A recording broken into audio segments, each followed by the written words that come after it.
Welcome to online Guruji classes.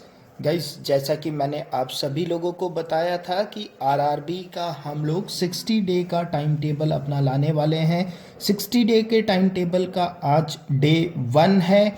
आज के इस डे पे मैं आप लोगों को करंट अफेयर में 1 अक्टूबर से लेकर 4 अक्टूबर तक क्या हुआ वो डिस्कस करूँगा। उसके बाद मैं आप लोगों को मैथ्स और रीजनिंग पे आप लोगों ने क्या पढ़ना है और जीके में भी क्या पढ़ना है वो बात भी बताऊंगा। चलिए लेक्चर को स्टार्ट करते हैं और सबसे पहले करंट अफेयर के सेक्शन को कवर करते हैं। ठीक है गाइस, चलिए स्टार्ट करते हैं। सी करंट अफेयर्स पे मैं आप लोगों को इम्पॉर्टेंट करंट अफेयर डिस्कस कर रहा हूँ जो कि एग्जाम्स पॉइंट ऑफ व्यू से बहुत इम्पॉर्टेंट है। ठीक है, आज हम देखेंगे 1 अक्टूबर से लेकर 4 अक्टूबर तक के बीच में क्या क्या इंपॉर्टेंट करंट अफेयर्स हुए थे। ठीक है, सबसे पहला तो जो है आप लोगों का जो 1 अक्टूबर है, 1 अक्टूबर है, इसे कैसे सेलिब्रेट किया जाता है आप लोगों को ये पता होना चाहिए।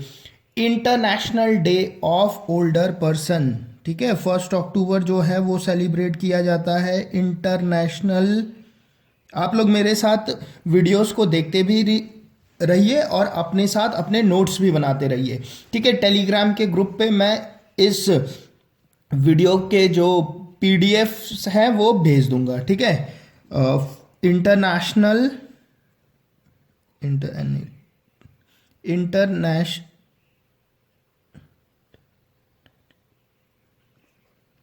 International day of older person. ठीक है, आप लोगों को ये पता होना चाहिए।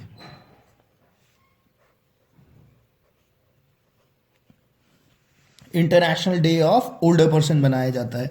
ठीक है, अच्छा मैं यहाँ पर लिख के पहले नहीं रख रहा हूँ ताकि थोड़ा स्लो स्लो जाएंगे तो आप लोगों को याद रहेगा। ठीक है, पहले से लिख के रख दूँ और पढ़ दूँ तो उससे मुझे लगता नहीं कोई फ़ायदा होगा। ठीक है, ओके। 2 अक्टूबर भी इम्पॉर्टेंट डे होता है, आप लोगों को वो भी पता होना चाहिए। 2 अक्टूबर क्या सेलिब्रेट किया जाता है? 2 अक्टूबर आप लोगों का सेलिब्रेट किया जाता है international day of non violence. ठीक है, महात्मा गांधी जी बॉर्न हुए थे, इसलिए यहाँ पर हम लोग क्या करते हैं, इसे international day of non violence. ठीक है,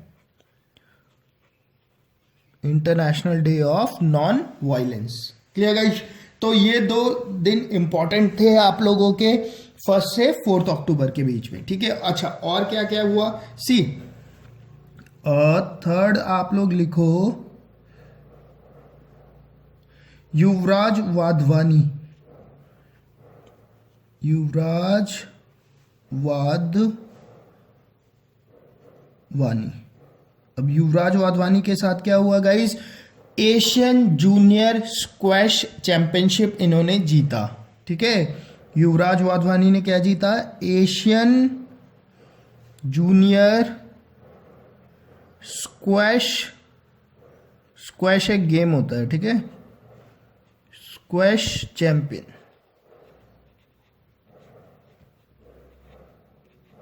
ठीक है, तो क्वेश्चन पूछ लेगा who one the Asian junior squash champion, तो आंसर क्या होगा? युवराज वाधवानी। ठीक है, अच्छा अब एक बहुत इंपॉर्टेंट चीज और हुआ गाइस कि आप लोगों को पता है कि सबसे पहले मध्य से राजस्थान ने क्या किया था? Rajasthan was the first state, पहला स्टेट था जिसने कि अपने कैबिनेट पे काउ मिनिस्ट्री बनाई थी। ठीक है, काउ मिनिस्ट्री जिसे कहते हैं ना, काउ मिनिस्ट्री भी बनने लग गई है आजकल। ठीक है, काउ मिनिस्ट्री।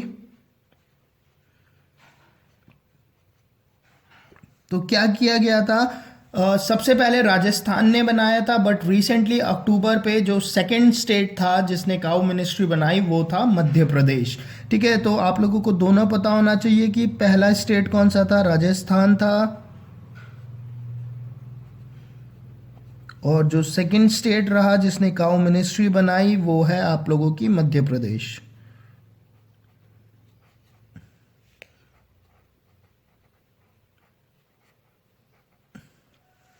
क्लियर? ओके, अच्छा 5th पॉइंट जो आप लोगों को यहाँ पर पता होना चाहिए। ठीक है, ओके मैं क्या कर रखा है, सी मैं ज़्यादा जो important exams point of view से है ना वही पॉइंट यहाँ पर डिस्कस कर रहा हूँ आप लोगों के साथ, ठीक है। अच्छा, फिफ्थ वर्ल्ड इंटरनेट कॉन्फ्रेंस हुआ था अभी रिसेंटली, ठीक है, अक्टूबर पे। Fifth world international internet conference, fifth world internet conference,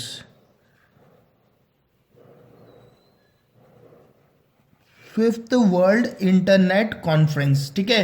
तो पूछा जाता है कि भाई कहाँ हुआ था गाइज, ये हुआ था आप लोगों का ऑब्वियस है कहाँ पर हुआ होगा, चाइना पे, और चाइना पे ये हुआ था वुजहैन पे, वुजहैन पे, क्लियर, ठीक है। अच्छा, सिक्स्थ पॉइंट आप लोग लिखो जो आप लोगों के एग्जाम्स पॉइंट से इंपॉर्टेंट है, गीता गोपीनाथ, ठीक है, Gita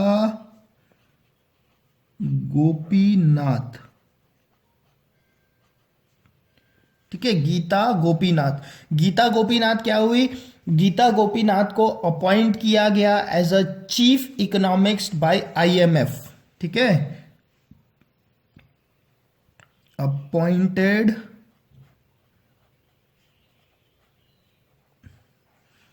as IMF chief economics.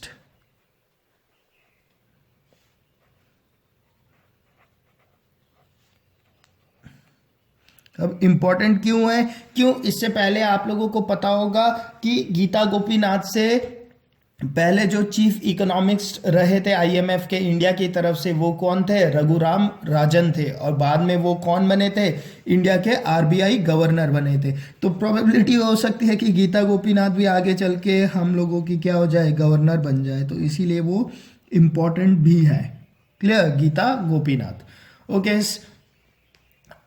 उसके बाद आप लोगों को पता होना चाहिए से नोबेल प्राइज, हाँ नोबेल प्राइज मिलते हैं अक्टूबर में तो वो बहुत इंपॉर्टेंट होते हैं, ठीक है। Nobel prize, Nobel prize in field of medicine, ठीक है, Nobel prize in field of medicine किसे मिला है, Nobel prize in field of medicine मिला आप लोगों के, दो लोगों को मिला है, एक है आप लोगों का जेम्स एलिसन, जेम्स एलिसन जो कि यूएस के हैं, and Tasuku Honjo, sorry, Tasuku Honjo, ठीक है, ये जापान के हैं।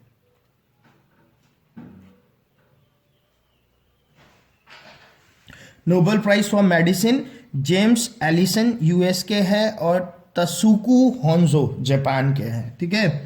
ओके, आगे चलते हैं, 8 पॉइंट देखते हैं। अच्छा, थर्ड यूथ ओलंपिक गेम्स हुआ था अभी, third youth Olympic games,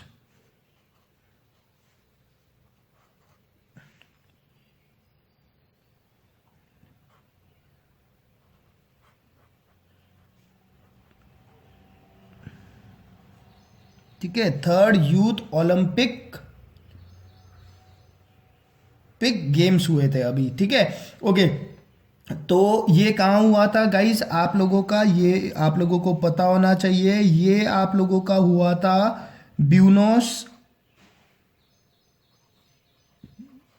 Buenos Aires पे,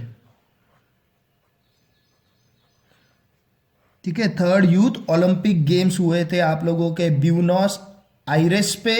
और इस थर्ड यूथ ओलंपिक गेम की जो फ्लैग बियरर थी, फ्लैग बियरर कौन कौन होती है, जब मार्च निकलता है ना पहले टाइम जब सारे प्लेयर्स आते हैं तो इंडिया का फ्लैग लेकर जो चलता है उसे बोला जाता है फ्लैग बियरर। तो जो फ्लैग बियरर थी इस टाइम पे वो थी आप लोगों की मन्नू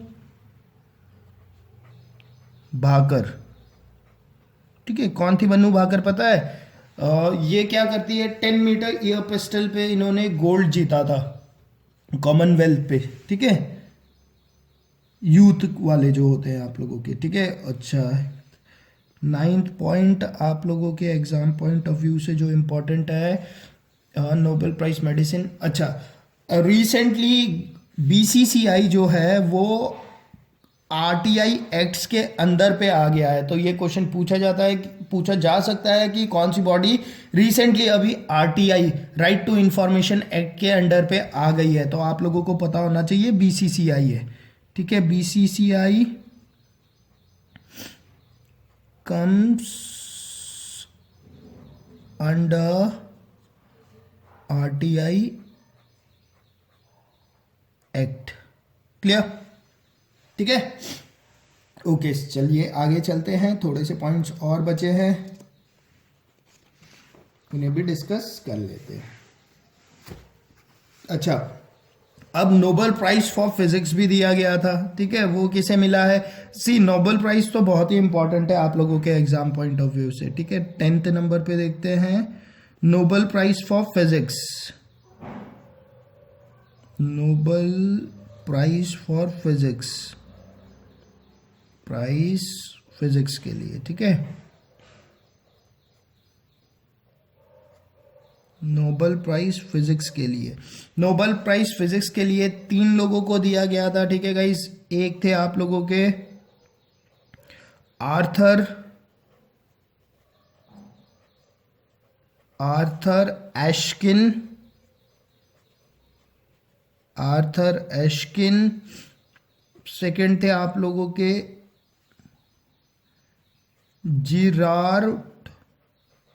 जिरार्ड मोरू,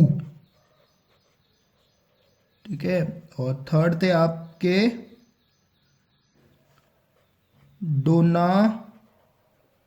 स्ट्रिकलैंड, ठीक है। नाम भी ऐसे होते हैं ना, इंडियन वालों को तो नाम ही याद रखना टिपिकल हो जाता है, डोना स्ट्रिकलैंड, ठीक है।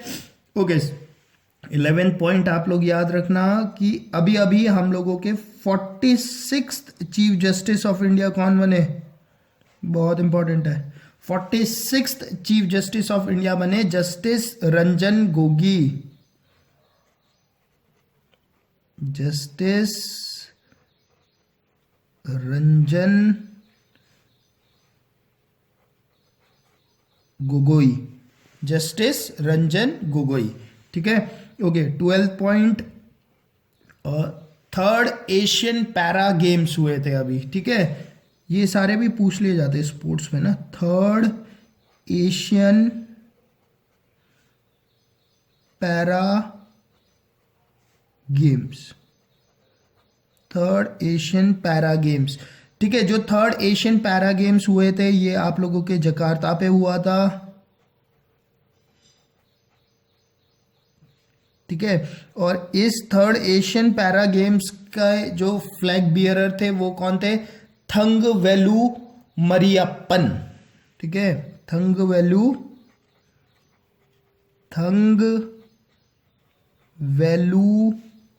मरियप्पन,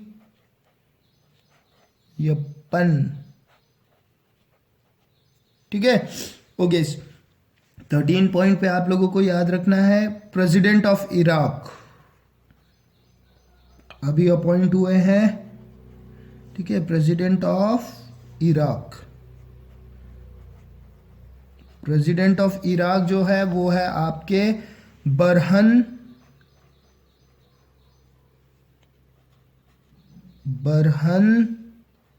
सैली, ठीक है। ओके, 14 पॉइंट आप लोगों को जो पता होना चाहिए, सी, यूनाइटेड नेशन ने हाईएस्ट एनवायरमेंटल ऑनर किया, ठीक है। यूनाइटेड नेशंस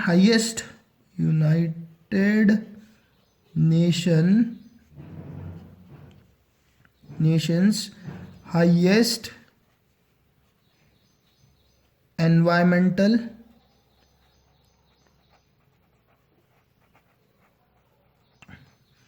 ऑनर,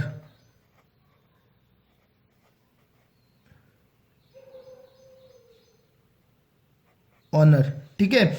इसे हम लोग क्या बोलते हैं? UNEP, champions of the earth. ठीक है, ये किसे मिला ये वाला प्राइज? ये वाला प्राइज मिला हमारे प्राइम मिनिस्टर श्री नरेंद्र मोदी को। श्री नरेंद्र मोदी। क्लियर? ओके। अच्छा, रिसेंटली अभी क्या हुआ था, प्रेस ट्रस्ट ऑफ इंडिया होता है ना, जिसे हम पीटीआई बोलते हैं, press trust of India. Clear? इसके जो चेयरमैन थे वो भी चेंज हो गए थे, तो अब प्रेस ट्रस्ट ऑफ इंडिया के चेयरमैन कौन है? प्रेस ट्रस्ट ऑफ इंडिया के जो चेयरमैन है वो है अभी एन रवि। ठीक है। अच्छा, उसके बाद 16 पॉइंट आ जाओ, पृथ्वी शॉ। ये तो सभी को पता होगा,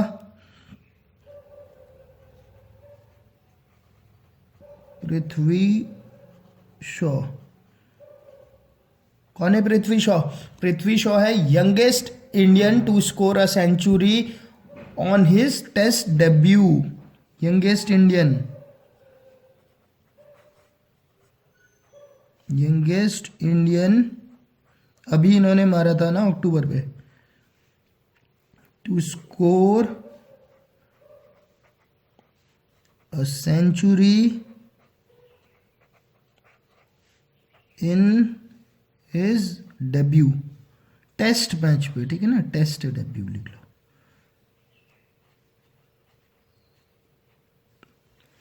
ठीक है, ओके।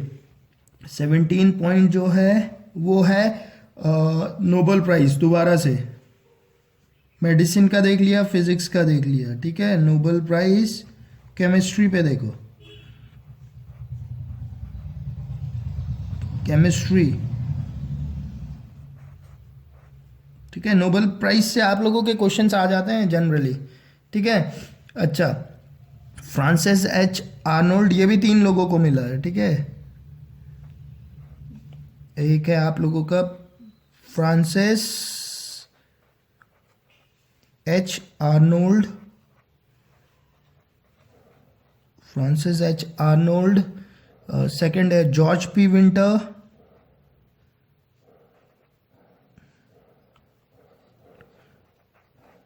George P Winter. और जो थर्ड है आप लोगों का वो है George P Smith, George P Smith. Clear? ठीक है, तो ये 17 इंपॉर्टेंट पॉइंट्स हैं जो आप लोगों ने याद रखने हैं 1 से लेकर 4 अक्टूबर के बीच में जो हुआ। Clear guys? Okay, next lecture पे हम लोग डिस्कस करेंगे आपका 5 अक्टूबर से लेकर एक दिन में 4 दिन डिस्कस करूंगा, एक दिन में 5 दिन डिस्कस करूंगा। ठीक है, तो 2 दिन पे टोटल कितने हो जाएंगे आप लोगों के? 9 दिन डिस्कस कर लेंगे, तो टोटल 60 दिन पे कितने हो जाएंगे आपके? 227 दिन हो जाएंगे, 270 दिन हो जाएंगे, मतलब 9 महीना हम लोग कवर कर लेंगे। ठीक है गाइस, इस तरह से आप लोगों को भी ज्यादा परेशानी नहीं होगी ये सब याद रखने में। Clear guys? अब आ जाते हैं बाकी सेक्शन पे, हम लोग क्या क्या करेंगे। ठीक है, करंट अफेयर्स पे तो ये आप लोगों ने याद रख लेना है। ठीक है। अच्छा, अब आ जाते हैं हम लोग जीके में क्या करना है आप लोगों ने आज। ठीक है, जीके खुद से पढ़ना है आप लोगों ने, ज्यादा वीडियोस लेक्चर के चक्कर पे नहीं रहना है। ठीक है, खुद से पढ़ो, ज्यादा आप लोगों को फायदा होगा। बुक्स तो होती है, बुक पढ़ो समझ में आएगा, पढ़ो तो सही एक बार, पढ़ते ही नहीं तो फिर तो समझ में आना ही नहीं ना। ठीक है, जीके में देखो, जीके में हम लोगों ने 3 टॉपिक से स्टार्ट कर रहे हैं और कोशिश ये करना है कि शुरू के 15 से 20 डेज के बीच में हम लोग इसे खत्म कर देंगे। ठीक है, तो मैं आप लोगों को बोलता हूं कि आप लोगों ने स्टार्ट करना है जियोग्राफी से। अब ये बहुत इंपॉर्टेंट है, आप करना पढ़ा नहीं है तब भी पढ़ना ही पड़ेगा। ज्योग्राफी से, पॉलिटी से और हिस्ट्री से, और कोशिश हम लोग यही करेंगे कि 60 डेज के अंदर पूरा जीके तो कवर करना ही है। ठीक है, ओके। ज्योग्राफी में आप लोग क्या स्टार्ट करने वाले हो आज? ज्योग्राफी पे आप लोग स्टार्ट कर देना सोलर सिस्टम। ठीक है, सोलर सिस्टम से एक क्वेश्चंस पूछने की प्रोबेबिलिटी बहुत हाई होती है। इस पे आप लोग पढ़ोगे क्या क्या, ठीक है। सबसे पहले तो पढ़ लेना इवोल्यूशन ऑफ यूनिवर्स, कि हमारा यूनिवर्स कैसे इवॉल्व हुआ, इवोल्यूशन ऑफ यूनिवर्स, ठीक है। ज़्यादा डीपली नहीं पढ़ना इसे, इवोल्यूशन ऑफ यूनिवर्स को, ठीक है। बस ये पता होना चाहिए कि बिग बैंग थ्योरी क्या होती है, किसने बिग बैंग थ्योरी दी, बस यही सब, और जो दो थ्योरी और इम्पोर्टेंट, ठीक है। इवोल्यूशन ऑफ यूनिवर्स पढ़ लेना। दूसरा आप लोगों ने क्या पढ़ लेना, सी अब यूनिवर्स पे आप लोगों को क्या क्या दिखते हैं, हम लोगों को स्टार दिखता है, तो स्टार के बारे में भी पढ़ लेना, ठीक है। स्टार पे क्या होता है आप लोगों का, कौन सा सबसे क्लोज स्टार है, कौन सा सबसे फार स्टार है, कौन सा सबसे ब्राइटेस्ट स्टार है, ये सब जो भी स्टार के बारे में। स्टार पे आप लोगों के फिर कॉन्स्टिलेशन होते हैं, ठीक है। पोल स्टार है, उसका क्या सिग्निफिकेंट है, ये सब स्टार के बारे में पढ़ लेना, ठीक है। और क्या पढ़ना आप लोगों ने, स्टार पढ़ने के बाद आप लोगों ने सोलर सिस्टम पढ़ना है, जिसपे कि आप लोगों ने सन के बारे में पढ़ना है, प्लस साथ ही साथ 8 प्लैनेट्स जो हैं उनके बारे में भी पढ़ लेने हैं, ठीक है। रेड प्लैनेट किसे बोला जाता है, किस प्लैनेट पे कितने मून है, ठीक है। सन पे कौन सा रिएक्शन होता है आप लोगों के, सन के लेयर्स को क्या कहते हैं, ये सब पढ़ लेना, ठीक है। और आप लोगों ने यहाँ पर मून भी पढ़ लेना, क्लियर। मून जब आप लोग पढ़ोगे तो ये होता है ना चंद्र ग्रहण, सूर्य ग्रहण, ये सब चीजें आप लोगों ने पढ़ लेना, ठीक है। तो ऑन एन एवरेज पूरा सोलर सिस्टम आज आप लोगों ने खत्म कर देना है, आज सोलर सिस्टम, ठीक है। कुछ नहीं है गाइज, 1 घंटा लेकर बैठ के पढ़ोगे ना बुक को, 5 बार पढ़ो, याद हो जाएगा। इंपॉर्टेंट को नीचे अंडरलाइन करते चलना, clear, okay.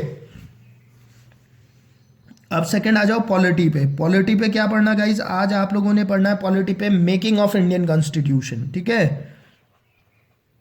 Making of Indian constitution,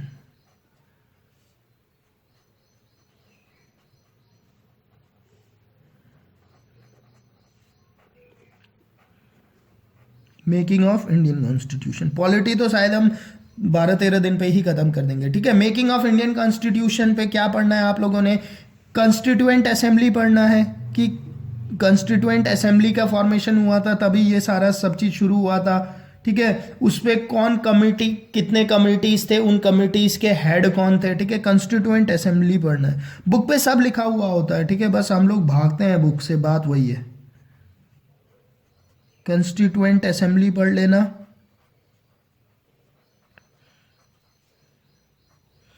ठीक है। और जितने भी कमिटीज होंगे ना उनके जो हेड थे वो भी पढ़ लेना, कमिटीज के जो हेड थे वो पढ़ लेना, ठीक है। बाकी क्या पढ़ोगे, हाँ ड्राफ्टिंग कमेटी बनी थी, कंस्टिट्यूएंट असेंबली जब बनी थी तो ड्राफ्ट कमेटी बनी थी, तो ड्राफ्ट कमेटी के बारे में पढ़ लेना। मैं बस एक मोटा मोटा बता रहा हूं कि क्या है, ठीक है। ड्राफ्ट कमेटी के बारे में पढ़ लेना,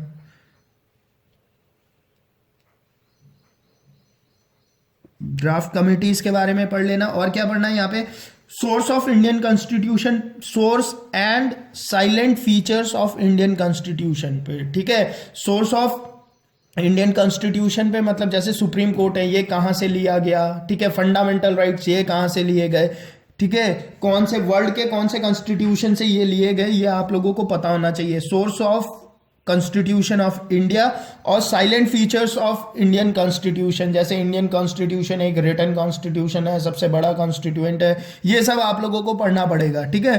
तो 2 चीज और पढ़नी है आप लोगों ने, क्या, source and silent features of Indian constitution, sources and salient features,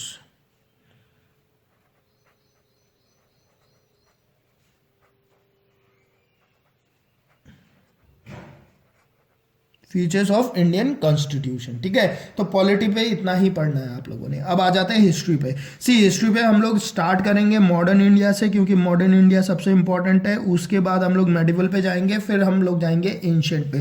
तो हिस्ट्री पे आप लोगों ने एक तो 1857 का रिवोल्ट पढ़ लेना है, ठीक है। आज 1857 का रिवोल्ट पढ़ लेना है।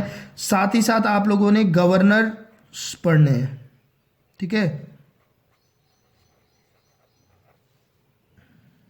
गवर्नर जनरल, ठीक है। पहले गवर्नर जनरल ऑफ बंगाल होते थे, फिर बंगाल के बाद गवर्नर जनरल ऑफ इंडिया होने लगे, फिर गवर्नर जनरल के पोस्ट को हटा के वॉइसरॉय का पोस्ट कर दिया था, ठीक है। बहुत सारे गवर्नर जनरल थे, ठीक है। अब तो जैसे वॉरेन हेस्टिंग थे, लॉर्ड मिंटो थे, डलहौजी थे, कर्जन थे, क्लेम्सफोर्ड थे, तो आप लोगों को सब पता होना चाहिए और किसने अपने टाइम पे क्या इंपॉर्टेंट चीज किया, ठीक है, वो भी आप लोगों को पता होना चाहिए। वैसे तो जैसे हम लोग अभी पीछे पढ़ेंगे तो आप लोगों के ये सारे गवर्नर जनरल भी आप लोगों के रिवाइज होते रहेंगे, बट आप लोगों ने तब भी गवर्नर जनरल पढ़ लेना है, ठीक है। रेलवे किसने इंट्रोड्यूस किया, यही क्वेश्चन ना आ जाए आप लोगों के में, ठीक है, क्लियर। तो ये आप लोगों ने जीके पे आप लोगों ने ये सब पढ़ना है, ठीक है। अब आ जाते हैं मैथ्स और रीजनिंग पे क्या करना है। सी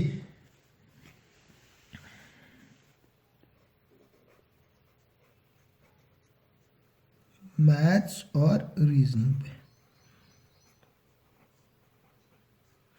ठीक है। रीजनिंग के तो मैं लेक्चर्स भी डालता रहूंगा, ठीक है।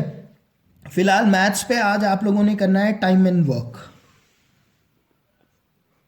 मैथ्स पे करना है आज आप लोगों ने टाइम एंड वर्क से स्टार्ट करना है, ठीक है।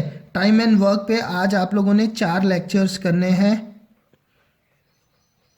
4 लेक्चर्स देखने हैं। लेक्चर्स के लिंक आप लोगों को नीचे डिस्क्रिप्शन पे मिल जाएगा, ठीक है। जैसे ही आप लोग यूट्यूब पे देख रहे हो ना वीडियो, नीचे डिस्क्रिप्शन पे क्लिक करोगे तो वहाँ पे इनके लिंक्स मिल जाएंगे आप लोगों को। आप लोगों ने ये 4 लिंक आज कंप्लीट करने हैं, इन चारों लेक्चर को देखना है, ठीक है। ओके, एक और बात, सी लेक्चर मैं बहुत आराम से बनाता हूं ताकि हर किसी को समझ में आ जाए। अगर आप लोग जल्दी ग्रैस्प कर सकते हो तो YouTube में एक फीचर होता है जिसपे कि आप लोग वीडियो को स्पीड अप कर सकते हो, मतलब उसे 1.5 की स्पीड में आप लोग देख सकते हो, तब भी आप लोगों को समझ में आ जाएगा। तो जो 30 मिनट्स का लेक्चर है वो 1.5 के स्पीड से करोगे तो 20 मिनट्स पे आप लोगों का कवर हो जाएगा। तो ये 4 लेक्चर्स आप लोगों ने आज करने हैं, ठीक है। उसके बाद मैं बताऊंगा क्वेश्चंस कब प्रैक्टिस करने हैं, बट अभी आज के लिए ये 4 लेक्चर आप लोगों ने कंप्लीट करने हैं, ठीक है। रीजनिंग पे क्या करना है आप लोगों ने, हम लोग स्टार्ट करेंगे कोडिंग डिकोडिंग से।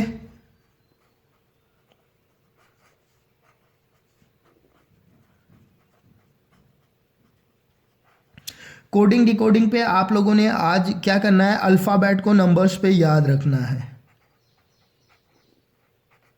अल्फाबेट्स टू नंबर याद रखना है, ठीक है। लेक्चर बना हुआ है, लेक्चर का लिंक मैं रीजनिंग के लिए आप लोगों को नीचे प्रोवाइड करा दूंगा, क्लियर, ठीक है। उसके बाद मैं आप लोगों को जैसे आज शाम को मैं कोशिश करूंगा कि मैं रीजनिंग पे इनके ऊपर क्वेश्चंस आप लोगों से डिस्कस कर पाऊं, ताकि कल जो है कल मैं आप लोगों को बोलूं कि यार कोडिंग डिकोडिंग के क्वेश्चन सॉल्व कर लेना है, ठीक है। रात को मैं आज रीजनिंग पे कोडिंग डिकोडिंग के लेक्चर्स बना दूंगा जिसपे कि मैं क्वेश्चंस डिस्कस करूंगा, और कल सुबह के में मैं आप लोगों को बताऊंगा कि आप लोगों ने प्रैक्टिस करनी है और कहाँ से करनी है, ठीक है गाइस। तो ये आज आप लोगों का पूरा दिन का शेड्यूल है।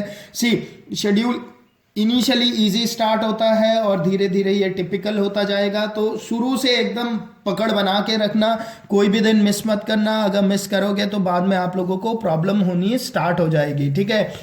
ओके, तो जो ये लेक्चर्स है इसके हैंड रिटन नोट्स जो भी आज मैंने बताया है, इसके हैंड रिटन नोट्स मैं आप लोगों को प्रोवाइड कर दूंगा टेलीग्राम ग्रुप पे।